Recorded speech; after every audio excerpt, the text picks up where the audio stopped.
Hi, welcome to my podcast, Real Conversation with Patty, where I bring on special guests that I admire because of their perseverance and dedication to break barriers and show every little girl and boy que si se puede. Today's special guest is a person who I have followed for a long time on Instagram. She was born and raised in Mexico. She is a graduate of Fresno State and has worked in TV news as a reporter and currently working for the city government in Fresno as an assistant communications director. In her Instagram, she shows that she really is dedicated to helping people reach their potential. She also gives speeches at schools around the Central Valley to inspire and motivate students of all ages to seek higher education. I have the honor to introduce you my special guest who has done exactly that, Fabiola.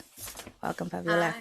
Hi. Hi, thank you, Hi. Patty. Thank you for having me. Thank you for accepting. I am very excited. My first question is, I didn't know that you were born and raised in Mexico, so I wanted to know what was that like living over there and then coming over here, transitioning to literally something totally different, and how was your childhood like? Yeah, you know what? Most people who meet me have no idea that I was born and raised in Mexico. Yeah. And only until I start talking about it do they realize it. And then I tell them, they're like, oh my God, I would have never guessed that. You know what?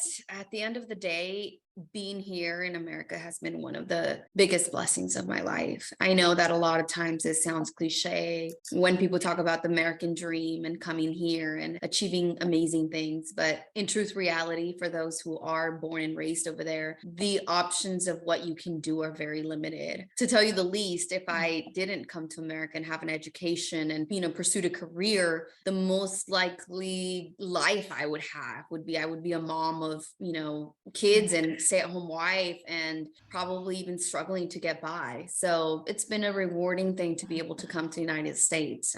My dad brought us when I was like 10 or 11 years old. So I was already old to where I remember living in Mexico and then coming here. And let me tell you, it's a culture shock when you come to a new country that you've never been to before and see people that don't necessarily look like you. It's a culture shock. And to learn that so old becomes a little more difficult, but it also becomes enriching to be able to see kind of in another way, like a whole new world, So That's it's true. been great being here. I wanted to ask, what would you say was the moment or life experience that shaped you who you are now? I think honestly, it's that it goes back to being able to come to a country where there is an option for opportunities. I do remember being young and kind of like feeling like my only option was, oh, I'm gonna have to marry one of these guys that, I meet in the rancho. And this is the person that I'm gonna have to live with my rest of my life. And I have to be a mom. I'm limited to what I can do. And just coming to a new country changed my life forever. It gave me the opportunity to pursue a career, to go to college, to meet people, to travel, to learn things about myself that I didn't even know. I mean, in Mexico, I knew that I was always like, I guess, like bossy. But then here, I came here and I realized, like, oh my God, that's not a bad thing to be. Like, you can use that and turn it into something positive. Like, you can be a boss woman, Yeah. you don't have to be a bossy girl. Yeah. And so it's just like the way that I see life and things are so much different than being obviously in a small ranchito de Mexico where everything you saw was just that's it, there's nothing else, so that's got to be it for me. Yeah, that's very true. Well, cuando tengo el tiempo, I try to go to Mexico just because I feel like it's obviously because I want to see my grandparents and my family over there, pero a la vez, like, it grounds you in a way, like saying, oh my gosh, todo lo que tengo over here in the US, like, sometimes I take it for granted, and when I go over there, it's like, no, like, necesitamos que aprovechar todo lo que tenemos, porque most of them don't have the luxury to get an education, even in elementary, which is really sad and unfortunate, but yeah, it's very important. And I actually just got back from Mexico. Yeah, how Yeah, was I was. it? Oh, it was amazing. I mean, besides the food, the tacos, the nieve, all the kinds of stuff, las tortillas recién hechas Oh my también, goodness. que me encantan. Mhm. Fue maravilloso. I Yeah. mean, I can't even tell you, seeing my grandparents and then having them see me and, Yeah. be proud of me and all the things that I've accomplished. And it's funny because my cousin, she has kids and I hadn't seen them in a long time. I didn't know if they remembered me. And Mhm. so my cousin's like, oh, ellos todos te conocen como la reportera. Oh, And it was just kind of cute because I was like, oh my God, like that's, yeah. they know me as something and that's something Mhm. that I've done and accomplished and not Yeah. just like cualquier otra prima. So that Yeah. was nice. That's very nice. I've been reflecting on, even though they don't have like the, como dije, like luxury to go to school. Gracias a Dios, like they have cell phones and everything, and that's like an outlet that they could do without having the education. I'm guessing they have cell phones, right? Allí. So, Yes. so Yes. like even though they don't have like the opportunity to, Like pursue like, higher education as a yeah, career. see, Yeah. without that, because a lot of Mhm. people learn by just watching videos. Yeah, no, for sure. And you know what? One of the things that my dad told my abuelito this time I was there. So our house that we have in Mexico, we hadn't gone for 3 years because of the pandemic. So there was zacate por donde quiera, o sea, zacate alto. Entonces teníamos que Yeah. agarrar el talache y cortar todo el zacate para siquiera poder entrar. Entonces mi papá le dijo a mi abuelito, tal vez no me dio una educación, pero lo que sí me enseñó fue a trabajar duro. And oh my God, when he said that, I was like, yes. Yes, it's Yeah. true. Because if my grandpa wouldn't have given my dad all the skills that my dad knows, my dad wouldn't be such a hard worker, which would then inspire me to be a better student, a better educator, a better worker, Yes. to make him proud and make them all proud. That's So so true. they did what they could. Going off a little bit of that, I want to know, who is your role model? You know, I want to say both my parents, but I think my dad has kind of been the one that has been my role model since day one, because I do share a lot of similar characteristics as my dad. I always say I'm like the female version of my dad, but we look nothing the same. It's just nos parecemos tanto en la forma de ser, en la Mhm. forma que le hablamos a las personas, en la forma que trabajamos, en la forma que actuamos, todo. He was well off in Mexico, you know, back when we moved here. It's not like he was rich, but he was well off, and he was going to start doing better. Mhm. Y vendió todo y dejó todo para traernos aquí a los Estados Unidos. He didn't think about himself. He only thought about us. And, you know, it was 3 girls. I have an older sister and a younger sister. We're all a year and a half apart from each other. He just wanted something better for us. He didn't want us to just have the option of, oh, you're the only way you're going to get out of this rancho is you're going to have to marry someone and get out of here. He wanted to give us something. And so I just always look up to him, and he's my rock. He's my reason. I've been through some very difficult stuff in the last couple of months, and he always tells me like, no, mija, que no se te apague la luz. Tú eres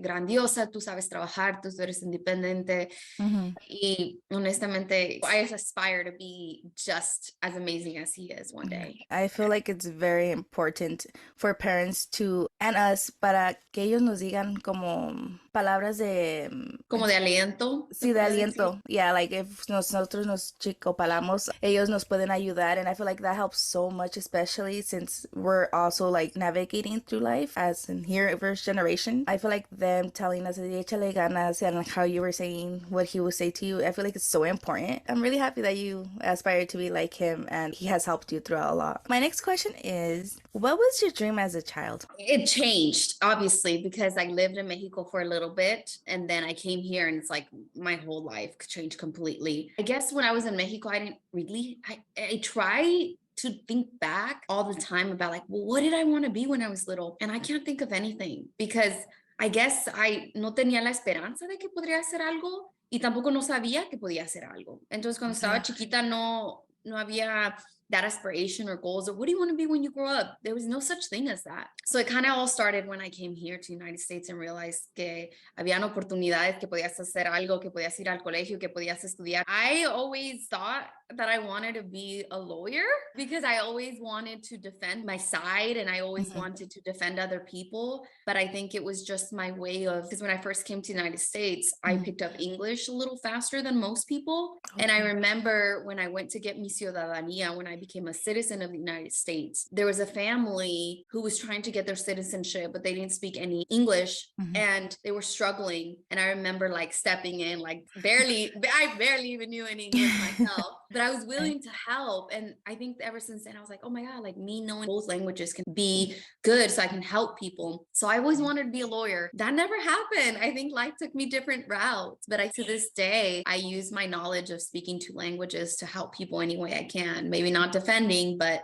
other ways Other for ways, sure. yes. Going off your jobs, from what I've known, you worked in TV news as a reporter, like you said, and right now you're working as an assistant communication director. I feel like ahora estamos un poco más de que we see a little bit more women, Latinas, being in those positions. Pero I wanted to know, how was your mindset to, like, you know what, I am for this position, overcome those obstacles? So, when it came to the reporter job, me acuerdo muy bien un día que le dije a mi papá, papá, voy a estudiar para ser reportera. Y lo que me contestó mi papá fue, mija, mejor búscate otra carrera, ¿no? Porque ahí en esa carrera, pues, tienes que conocer a la gente, tienes que conocer a alguien to move your way up, like, no conocemos a nadie, nosotros somos nada para llegar a eso. And I remember kind of being like, but why? Like, Mhm. no tiene, o sea, hemos venido hasta acá tan lejos como para decir, oh no, ya aquí ya no puedo, aquí tengo que cambiar de idea o de plan. And I think that was one of the things that motivated me. And I don't want to say that I'm that kind of person that tell me I can't do it and I'm gonna show you and prove you wrong. I'm not that kind of person. Yeah. It just was more of a thing like, well, okay, well, let me give it a try. And if I can't, then I can say, okay, no se pudo, but I shouldn't stop here just because I don't know anyone. But there were always things. I mean, from little things as, being a female and being a Latina, where newscasters have such a bad reputation, es más de tu cuerpo que de lo que en verdad estás reportando. But it was a lot of proving. I had to prove myself a lot. And I think I had to prove myself 10 times more than my counterparts, 10 times more than those who were not Mexican. And I think it was a struggle too, because English is not my first language. Tu acento nunca se te va. O sea, hablas español y has hablado español toda tu vida. Y aprendí inglés ya cuando estaba muy grande. Así es que sentía que I always had to prove myself that, hey, my English is worthy. My English is good enough to be on TV and to report the news. So there were a lot of challenges when it came to that. I guess for a long time, those challenges were pushed me to try to, get something done and get through it. Well, you did succeed because, yeah, since it's, I think, 5 years-ish in TV news. Yeah, I did 5 years of Yeah. TV news. Yeah, Nice. 2 in San Luis Obispo at KSBY, and then 3 here in Fresno with KC24 and CBS 47. I wanted to go a little bit more in depth with the TV news one and luego el de assistant communication, just so like people could know and learn a little bit more of it. I wanted to know, what skills would you think would be important to be successful for this job, for the TV news, and then for the assistant communication director? One of the skills that you have to be a reporter is you need to know how to multitask. Otherwise, it's going to be very difficult. I mean, sometimes you're out and you're reporting and then you're getting stories and you're getting interviews and you're writing your script for the web, because reporters, they're not just a pretty face in front of the TV with a microphone in the hand reporting what they see. It's so much more than that. And in my time, I was not just a reporter, I was a photographer too,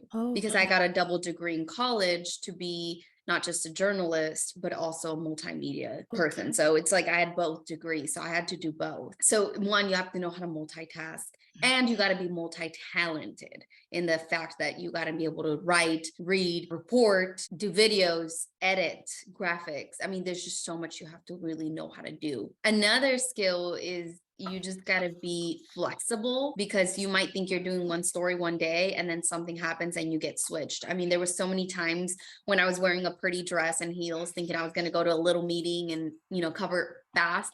And they're like, oh, a fire broke out an hour away in the mountains. You got to go now. And you had to have your extra clothes in your car and switch while while your photographer is driving, or you change real quick and then start driving. And then the hours can be very difficult. I mean, I worked from 3:30 a.m. to 12:30 p.m. Oh, yeah, wow. my bedtime was 7 p.m. for 3 years. Wow. So sacrifices, you got to be willing to sacrifice a lot. You don't get holidays off. Sometimes you don't get weekends off. You're on call, and the hours can be, pretty extreme like that. And sometimes somebody will call out and you'll get called in. And I remember when I covered one of the biggest fires It was the Thomas fire in Santa Barbara area. And then later they had a mudslide in Montecito where after, there was a fire, there was smoke, ashes, then it rained and it washed all the ashes, which built huge mudslide. I think it was like 21 people died from that. It was like all hands on deck. So I worked for like 5-6 days straight. Wow. Didn't get to come home or anything, was staying in hotels when I could, sleep in my car. I mean, it's hectic. And you have to have thick skin, unfortunately, because you will get to see dead bodies. You will get to see chaos. You will be put in situations that you wish you were not in. I was on a ride along with CHP and guns had to be drawn. And it's a lot more than people think it is. Yeah. And unfortunately people think like, oh, how cool, you're a reporter, you're on TV. And it's like, that's just like little tiny part of it. Like and a percent out of it. It's like nothing to do with what you really actually do. But Wow. I it did was not know that. yeah, I mean, it was a good career. It was a fun, I don't know. I didn't think I was ready to leave when I left. I thought I had a lot more to give, but I think I was ready too, because God gave me an amazing opportunity. And so sometimes you just have to listen to God and take the path that he gives you, not the one you want. What about for the assistant communication director? What would you say the skills is needed? Yeah. And so kind of tying it back to my job, that opportunity came up and, it was better hours. I would be working an 8 to 5. I wouldn't be risking my life half of the time. I would get holidays off. It was better pay. And so now what I do is I do everything from putting press conferences together for the media. So now like I'm on the other side to doing interviews in Spanish, like that the mayor would do in English, I will do in Spanish. And then I run the social media for the city of Fresno, the mayor, and I do graphic design, flyers. I take photos for events. I attend grand openings. I do videos that air on social media or on our website. It's just kind of like a small little snippet of the few things that I do. So I feel like it's really different. I feel still kind of connected to what you've done right before. Yeah, because it's informing the public about services or things or events. That is still kind of similar. So God didn't really take you away completely. No, he didn't. He just switched my career. And something that I always tell people is like, life is so short that if you're talented and gifted in different things, you should never narrow yourself down to just one career. I always tell people like, I majored in one thing, did that, and then moved on to another career. And now, it's kind of similar, but not the same. And if you ask me what I'm gonna be doing in 5-6 years, it might not even be the same thing that I'm doing now. And it's okay. It's not a bad thing to change things around and to change your mind and to just dig into the things you like to do, because you're not just one talent. You can do so many different things with your life. And that's so true. That's so true. I've been reflecting and I talk with my mom a lot about this. It's interesting because I don't know you, but like for me, when I was growing up, I seen my parents with con un trabajo y ya, toda la vida. So my mindset back then, and it still kind of is, but now it's kind of changing. It was like, okay, if you're gonna be a teacher, you're gonna be a teacher the whole life. But now with all the opportunities, and it's not easy, obviously, pero como it's a little bit more accessible for us, we could change careers and it won't affect us. I feel like it's a little bit better. Exactly how you said, if we're multi-talented, why not show it and do it and be happy? Yeah, and I don't see any shame on changing careers or changing the things that you do. I mean, I saw a lot of people see it as bad. Oh, there she goes changing her career, or there she goes changing her job again. Yeah. But it's like, no, why would I just do one thing if God gave me talents to do many things? Or why just do one thing if I want to do more? Maybe I just don't want to limit myself to what, and especially coming back, it all goes back to the fact that I had no opportunities when I was in Mexico. And I had grown up thinking that that was it. And then you open me to this whole new world and you expect me to do one thing. I'm like, I'm going to do as much as I can. I might not be doing what I'm doing now in a few years, and I might do something completely different. And that's okay, because why not? You can. Yeah. That's very true. I wanted to ask, do you have any more career goals or aspirations you want to achieve? Yeah. I'm always open to anything. I believe a lot in the fact that if something's meant to be with you or for you, it'll be there. And if it's not, it'll be taken away from you. And I had to learn that tough way. And I just feel like even with career or job, I don't try to marry myself to anything. I just try to kind of enjoy the days. People do ask me often, like, what's your goal in 5 years, 10 years? And I always kind of get stuck because I'm like, I don't know. And people might see it as like, oh, you're not a goal oriented person because you don't have goals 5 to 10 years from now. And if you don't have goals by then, what are you trying to reach? But you can set as many goals and plans as you want, but only God knows what you're going to do. And life throws curveballs at you. And so if you try to really have a goal, you're going to marry yourself to that goal. And when you don't achieve it, guess what? You're going to feel horrible about it and you're going to blame yourself. Yeah. So I've always preferred just to live day by day. And, I can say things like, oh, by this age, I want to have this much money, or by this age, I want to have, this or that. But it never works the way that we plan it. Yeah. It never does. So it just has stress. Yeah, it really does. And then you add all this like pressure to yourself that is probably unnecessary. So have more, money, and have another house, and invest, and have a good job, and maybe even become a CEO of something in the future. Yes, I mean, those are all amazing goals, but I don't define them or minimize them to this is how I'm going to be, and this is where I'm going to be in 5 years and stuff, because, life changes and you as a person change too. To end the interview, I wanted to ask, what advice would you give to the people watching this out of what we spoke about? My advice, I think, to everyone is never limit yourself to the things you can do. It's very easy to put yourself down or to tell yourself, oh, that's not doable. But only until you really try will you know. And there's no shame if you fail. There's no shame if you change careers. There's no shame if you quit a job. Everybody has something going on in their life. And everybody always has something that's not going the way that they want. But it's what you decide to do with it that's going to make the difference. And another thing is trust your gut when things happen and things are thrown your way.